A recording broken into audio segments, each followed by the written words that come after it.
25e homélie de saint Jean Chrysostome sur l'évangile de Jean. Jésus lui répondit : en vérité, je vous dis, que si un homme ne renaît de l'eau et de l'esprit, il ne peut entrer dans le royaume de Dieu. Chapitre 3, verset 5. Les petits enfants vont tous les jours à l'école trouver leur maître, recevoir la leçon et la réciter, et ne cessent jamais de faire le même exercice, ou plutôt souvent au jour ils joignent la nuit. Et vous les obligez de faire tout cela pour des biens fragiles et passagers. Mais nous ne demandons pas de vous, qui êtes dans un âge plus fort et plus mûr, ce que vous exigez de vos enfants.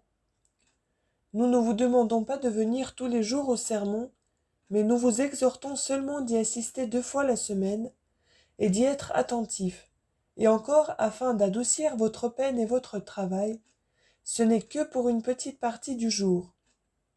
Voilà pourquoi nous prenons et nous expliquons peu à peu les paroles de l'Écriture, afin que vous ayez plus de facilité à les comprendre, à les placer dans les réservoirs de votre mémoire, et à les retenir dans votre esprit, pour les rapporter aux autres avec beaucoup de soin et d'exactitude, si vous n'êtes pas extrêmement négligents et plus paresseux que de petits enfants. Reprenons donc la suite des paroles de notre évangile. Nicodème était tombé dans de basses idées. Il avait lissé ce qu'avait dit Jésus-Christ, l'entendant d'une naissance charnelle, et il disait qu'il est impossible qu'un homme qui est déjà vieux pût naître une seconde fois. Jésus-Christ explique plus clairement comment se doit faire cette renaissance, véritablement en des termes difficiles à comprendre pour celui qui l'avait interrogé avec un esprit charnel et tout terrestre, mais qui toutefois pouvait le relever et le tirer des bas sentiments qu'il avait conçus. En effet, que dit le divin Sauveur ? Je vous dis en vérité que si un homme ne renaît de l'eau et de l'esprit, il ne peut entrer dans le royaume de Dieu. C'est-à-dire, vous pensez que ce que je dis est impossible, et moi je le dis tout à fait possible, et même si nécessaire que sans cela personne ne peut être sauvé, car les choses nécessaires, Dieu les a rendues tout à fait faciles. Et certes, la naissance terrestre qui est, selon la chair, vient de la poussière, c'est pourquoi les portes du ciel lui sont fermées. Qu'est-ce qu'en effet a de commun la terre avec le ciel ? Mais la naissance qu'opère le Saint-Esprit nous ouvre facilement les portes célestes. Écoutez ceci, vous tous qui n'avez pas encore reçu le baptême. Soyez saisis de frayeur, gémissez. La menace que vous venez d'entendre fait trembler. Cette sentence est terrible. Celui, dit Jésus-Christ, qui n'est pas né de l'eau et de l'esprit, ne peut entrer dans le royaume des cieux, parce qu'il porte en vêtements de mort, c'est-à-dire de malédiction et de corruption. Il n'a pas encore reçu le symbole du Seigneur. Il est un étranger et un ennemi. Il n'a pas le signe royal. Si un homme, dit-il, ne naît de l'eau et de l'esprit, il ne peut entrer dans le royaume des cieux. Mais Nicodème ne l'a pas pris en ce sens. Sur quoi je dis qu'il n'est rien de pire que de se livrer au raisonnement humain dans les choses spirituelles. Voilà ce qui a empêché cet homme de s'élever à quelque chose de grand et de sublime. Nous sommes appelés fidèles, afin que, méprisant la faiblesse des raisonnements humains, nous nous élevions à la sublimité de la foi, et que nous confiions notre trésor et nos biens à cette doctrine. Si Nicodème l'avait fait, cette régénération ne lui aurait pas paru impossible. Que dit donc Jésus-Christ ?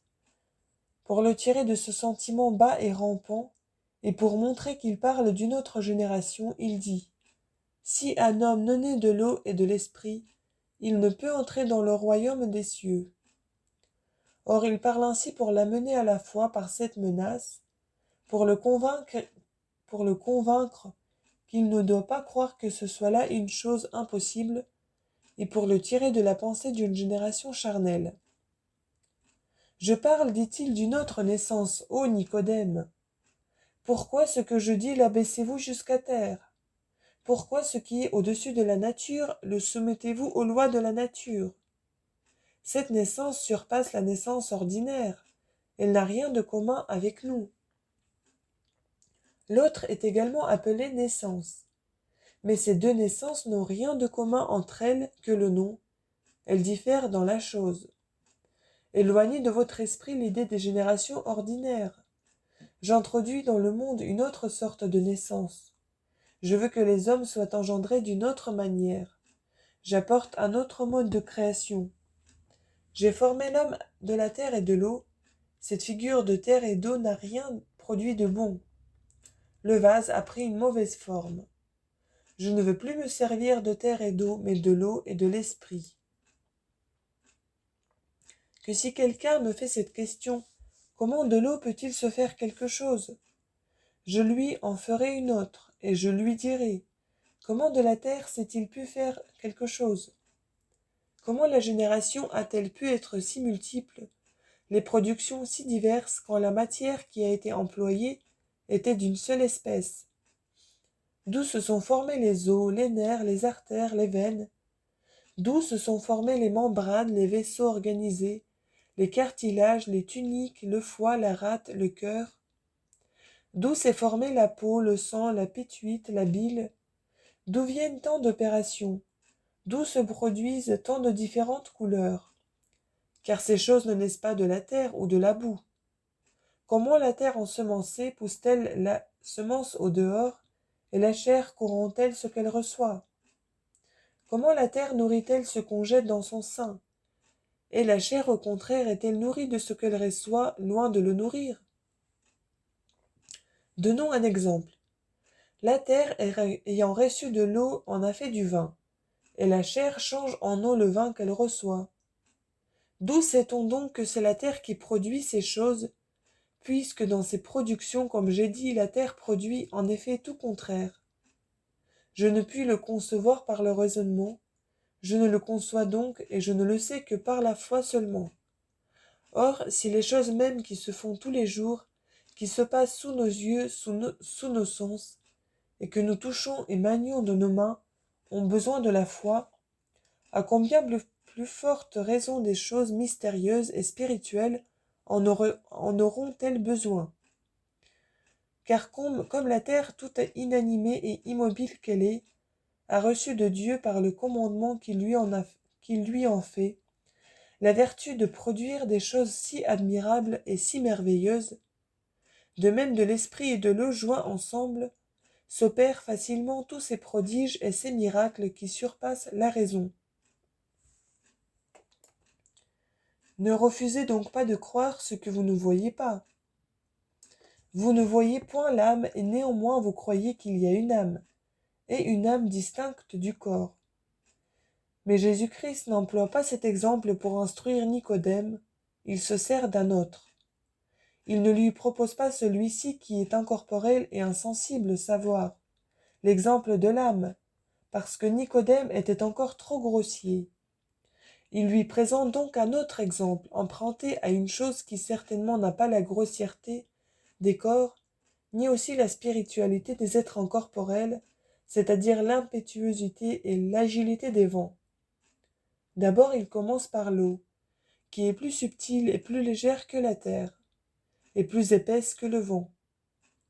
Comme dans la création la terre servit de matière et que le Créateur fit tout le reste, maintenant de même l'eau sert de matière, et la grâce du Saint-Esprit fait tout le reste. Alors, à l'homme reçut l'âme et la vie. Maintenant il est rempli de l'Esprit vivifiant. Première épître aux Corinthiens, chapitre 15, verset 45. Mais il y a une grande différence entre l'une et l'autre chose, car l'âme ne donne pas la vie, mais l'esprit non seulement vit par lui-même, mais encore il communique la vie aux autres. C'est ainsi que les apôtres ont rendu la vie aux morts. Autrefois l'homme ne fut formé qu'après la création du monde. Maintenant, au contraire, le nouvel homme est créé avant la nouvelle création, car il est régénéré le premier, et ensuite le monde est transformé. Et comme au commencement le Créateur a créé le premier homme tout entier, maintenant de même le Saint-Esprit crée le second homme tout entier. Alors Dieu dit, faisons-lui un aide semblable à lui. Livre de la Genèse, chapitre 2, verset 18. Mais ici, il ne dit rien de semblable. En effet, celui qui a reçu la grâce du Saint-Esprit, de quelle autre aide peut-il avoir besoin? Celui qui demeure dans le corps de Jésus-Christ, de quel secours ensuite aura-t-il besoin? Alors Dieu fit l'homme à son image. Maintenant il s'est uni à lui-même. Maintenant il se l'est uni à lui-même. Alors il lui commanda de dominer sur tous les poissons et sur tous les animaux. Maintenant il a élevé nos prémices au-dessus des cieux. Alors il nous donna le paradis pour l'habiter. Maintenant il nous a ouvert les portes du ciel. Alors l'homme fut formé le 6e jour, parce qu'auparavant il fallait finir la création du monde. Maintenant il est formé le 1er jour, et dès le commencement et avec la lumière. Par où tout le monde voit que tout ce qui s'est fait dans la seconde création regarde une meilleure vie et une vie qui ne finira jamais. La première formation est donc terrestre, et c'est celle d'Adam. Après vient celle de la femme qui fut formée d'une des côtes d'Adam, et ensuite celle d'Abel qui est née d'Adam. Et toutefois, nous ne pouvons connaître aucune de ces générations, ni les expliquer par nos paroles, quoiqu'elles soient charnelles et terrestres. Comment donc pourrons-nous rendre raison de la génération spirituelle qu'opère le baptême, et qui est beaucoup plus excellente et plus sublime? Comment pouvons-nous espérer de concevoir une naissance si étonnante? Les anges s'y sont trouvés présents, mais personne ne pourra expliquer la manière dont se fait par le baptême cette admirable génération. Les anges y ont assisté sans y coopérer, sans y rien faire. Seulement ils ont vu ce qui s'y est fait. Le Père, le Fils et le Saint-Esprit fait tout. Soumettons-nous donc à la parole de Dieu, qui est plus certaine que la vue même, car souvent les yeux se trompent, tandis que la parole de Dieu est infaillible. Soumettons-nous donc à cette divine parole, car la parole qui a créé ce qui n'était point, mérite bien qu'on la croie lorsqu'elle parle de la nature des choses qu'elle a produites. Que dit-elle donc? Qu'il se fait une régénération dans le baptême. Que si quelqu'un vous dit comment cela, fermez-lui la bouche par la parole de Jésus-Christ, qui est une sorte de preuve et une démonstration évidente. Mais si quelqu'un demande pourquoi on prend de l'eau, demandons-lui nous-mêmes à notre tour, pourquoi la terre a été premièrement créée pour la formation de l'homme. En effet, personne n'ignore que Dieu pouvait former l'homme sans prendre de la terre. C'est pourquoi ne cherchez pas avec trop de curiosité à en savoir davantage. Or, que l'eau soit nécessaire, apprenez-le par cet exemple. Le Saint-Esprit étant un jour descendu avant l'eau du baptême, l'apôtre ne s'arrêta point à cela, mais pour montrer que l'eau était nécessaire et non pas superflue, voici ce qu'il dit, écoutez-le. Peut-on refuser l'eau du baptême à ceux qui ont déjà reçu le Saint-Esprit comme nous? Livre des Actes, chapitre 10, versets 44 et 47. Pourquoi donc l'eau est-elle nécessaire au baptême? Je vais vous l'expliquer pour vous découvrir en mystère caché, car il y a plusieurs autres mystères cachés dans ce sacrement. Aujourd'hui, parmi ce grand nombre, je vous en découvrirai un. Quel est-il? Dans le baptême, on célèbre des symboles divins. On représente la sépulture, la passion, la résurrection, la vie de Jésus-Christ, et ces choses se font toutes à la fois. Notre tête étant plongée dans l'eau, comme dans un tombeau, le vieil homme est enseveli et entièrement noyé. Quand nous sortons ensuite de cette eau, le nouvel homme ressuscite. Comme il nous est facile de nous plonger dans cette eau et d'en sortir ensuite, il est de même facile à Dieu d'ensevelir le vieil homme et d'en former un nouveau. Cette immersion se fait par 3 fois, pour nous apprendre que c'est la vertu du Père et du Fils et du Saint-Esprit qui opère toutes ces choses. Mais pour vous persuader que ce n'est pas par conjecture que nous disons ceci, écoutez ce que dit saint Paul. Nous avons été ensevelis avec lui, avec Jésus-Christ, par le baptême pour mourir au péché. Épître aux Romains, chapitre 6. Mais la croix aussi est appelée un baptême. Vous serez baptisés, dit Jésus-Christ, du baptême dont je dois être baptisé. Évangile de Marc, chapitre 10, verset 39.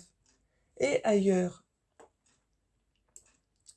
Je dois être baptisé d'un baptême que vous ne connaissez pas, car comme il nous est facile d'être baptisés et de sortir de l'eau, de même Jésus-Christ étant mort et ressuscité lorsqu'il l'a voulu,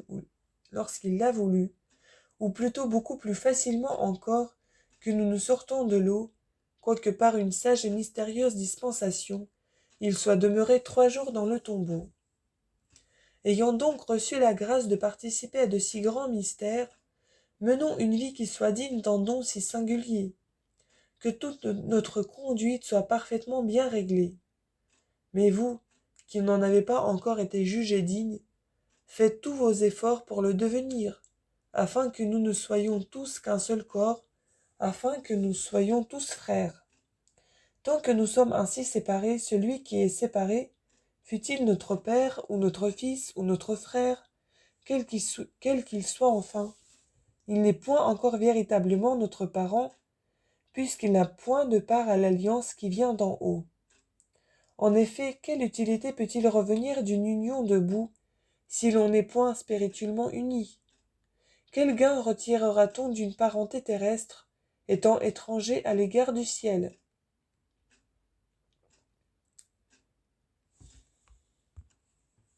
Le catéchumène est un étranger à l'égard d'un fidèle.